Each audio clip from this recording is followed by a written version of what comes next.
Do you smell that? Smells like money. Actually, it really stinks in here. But I'm here in a 4-unit building in South Minneapolis that needs a bit of work, a bit of renovation, some flooring, some paint, some new smells, and some new tenants.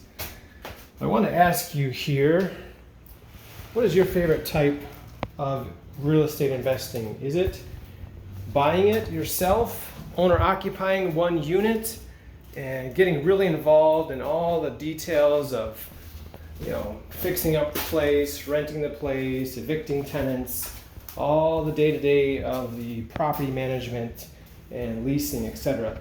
Or do you prefer a little hands-off approach, like buying a property and hiring a third-party property manager so that they can take care of all the repairs and the tenants and the trash and everything like that for you, a little hands-off?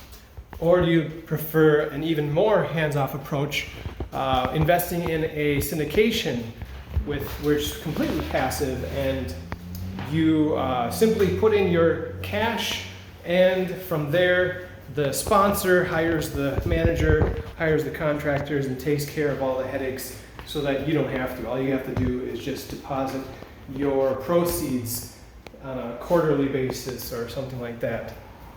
So let me know in the comments what your preferred method of investing is, because we all know with inflation going the way it is, we could use a little real estate in our lives to help hedge that inflation effect on our own economy at home. So I'm John Stiles with Bridge Realty. Hope to see you in the comments. Talk to you soon.